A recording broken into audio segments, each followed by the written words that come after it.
Beim Einkaufen bin ich an einem Angebot nicht vorbeigekommen. Und zwar waren rote Paprika im Angebot.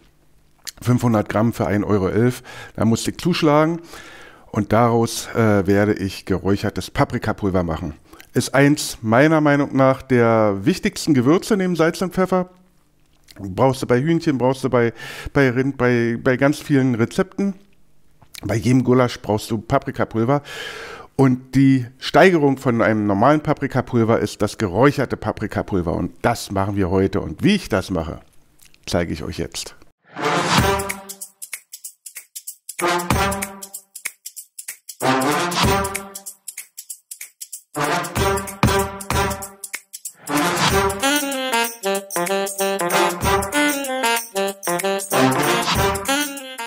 Hallo und willkommen zurück bei Ratzfatz Schlemm.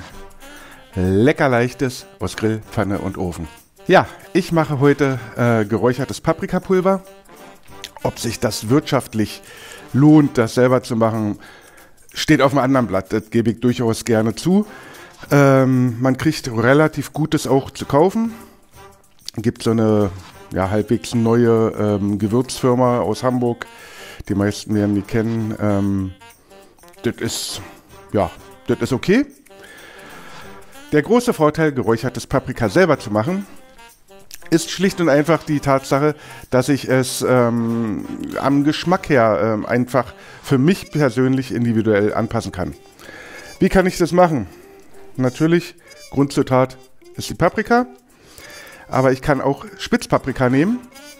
Und zwar sind die ein bisschen süßer und damit kriege ich einfach auch mehr Süße ins Pulver rein.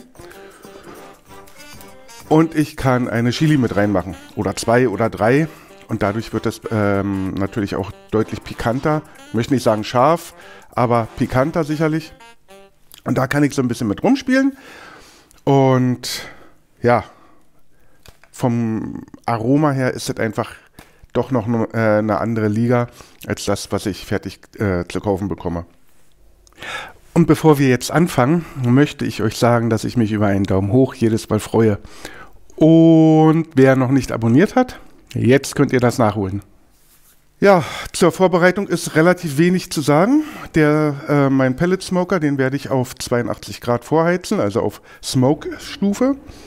Und darin werden dann die Paprika getrocknet. Die schneide ich in Stücke, möglichst so, dass sie recht dünn sind. Also wenn ich hier so eine Wölbung habe, die schneide ich mir so, dass ich die halbiere, dass möglichst viel Oberfläche vorhanden ist, weil nur dann trocknen sie relativ zügig.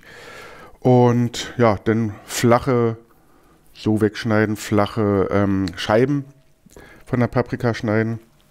Ebenso die Spitzpaprika, die werde ich mindestens halbieren, vielleicht vierteln. Und die Peperoni oder Chili, das ist hier eine Chili, da werde ich auch die Kerne drin lassen, um einfach nochmal ein bisschen mehr Kick da reinzubekommen. Ja, und dann wird es auf dem Pellet Smoker ausgebreitet und ich schätze so 8 bis 10 Stunden lang geräuchert. Zum Räuchern nehme ich Buchenpellets. Standard-Pellets, die habe ich bei dem großen Versender Online-Markt bestellt und ja, das sind wirklich günstige Standard-Pellets, reicht für den Fall aber dicke aus. Man kann sich durchaus die Frage stellen, ob es Sinn macht, im Winter Paprika zu räuchern. Ja, und zwar im Winter ist die Luftfeuchtigkeit wesentlich geringer als im Sommer. Was bedeutet, dass eine trockene Luft natürlich mehr Feuchtigkeit aufnehmen kann. Die ist trockener, weil es so kalt ist. Kalte Luft kann nicht so viel aufnehmen. Da drinnen ist sie aber warm. Das heißt, prozentual wird die noch trockener sein und kann viel mehr Feuchtigkeit aufnehmen. Und das mache ich mir zunutze mit dem Trocknen der Paprika und hoffe, dass es dadurch auch ein bisschen schneller geht.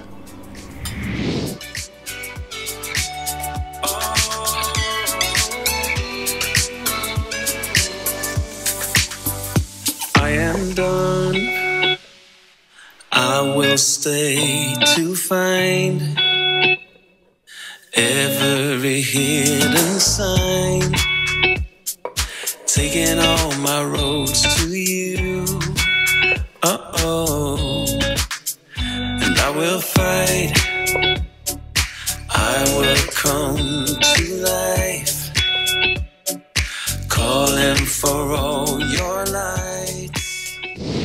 So, der Smoker, der ist eingeregelt bei 82 Grad und jetzt lege ich mal die ersten Scheiben rauf. Der Aldi Pellet Smoker, der hat eine relativ gleichmäßige Hitzeverteilung, allerdings hier außen am Rand, da wo das Schutzblech aufhört, unten die Abtropfschale, da wird er ein wenig heißer und da können ruhig die kleinen und dickeren Stücke raufgelegt werden. Für solchen Fall lohnt sich das obere Ablagefach auch sehr. Na, die Kapazitätsgrenze ist erreicht. Das waren jetzt 2,5 Kilo. Ich habe mir hier noch einen Zwischenboden eingezogen, einfach ein paar Schnapsgläser drunter gestellt. Und jo, jetzt dürfen die ein paar Stunden smoken. So, die Paprika sind fertig. Hier kann man noch die Chili erkennen. Und die werden jetzt lediglich noch gemahlen und dann kann ich es benutzen. Zum Mahlen habe ich mir mal hier so eine, ja, nennt sich Gewürz- und Kaffeemühle bestellt. Die funktioniert recht gut. Die hat zwei so eine Behälter, einmal mit 2 und einmal mit 4 Schneidmessern. Und ja, da mache ich jetzt die Paprikas rein.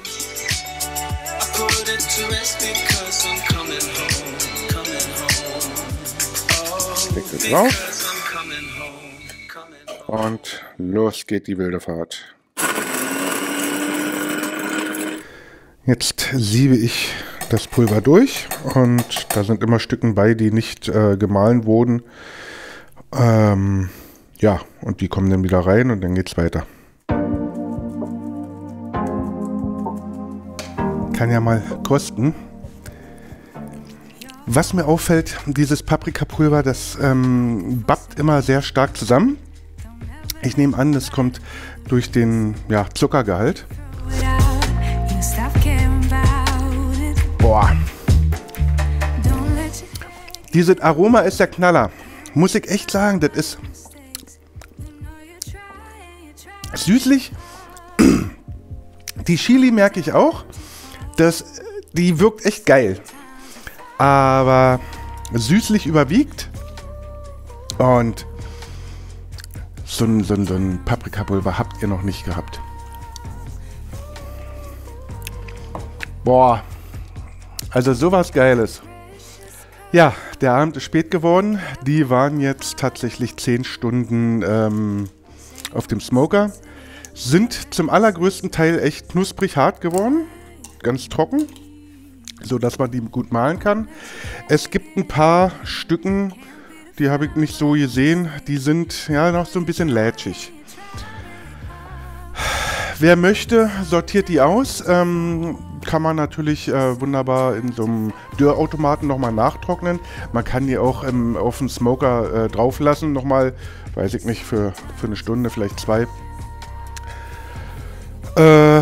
Ja, oder man sortiert die aus. Ich würde sie nicht mitmahlen, weil durch die Feuchtigkeit hätte ich Angst, dass das Pulver dann schimmelt. Was ich trotzdem, auch wenn ich die aussortiere, trotzdem mache, so ein befüllbares Teesäckchen. Das fülle ich mit Reis und mache das dann in den Behälter, wo ich auch das Pulver drin verwahre. Reis, der saugt Feuchtigkeit auf. Das kennt man natürlich aus dem Salzstreuer im Restaurant. Und wenn man den dann separiert in so einem Teebeutelchen, dann ja, hilft das auch wunderbar, um Restfeuchtigkeit noch rauszufiltern. Ja, ich hoffe, euch hat das Video gefallen. Ich hoffe, für den einen oder anderen auch eine Inspiration gewesen zu sein, um auch mal so sein eigenes Paprikapulver mit seiner eigenen Schärfe oder Süße oder wie auch immer kreieren zu können. Und hoffe, ihr schaltet nächste Woche wieder ein. Zu den Dingsdarm brauche ich heute nichts sagen. Da sind wir natürlich bei 0. Und ich hoffe, euch hat das Video gefallen. Bleibt mir treu. Bleibt gesund, euer Carsten. Ciao.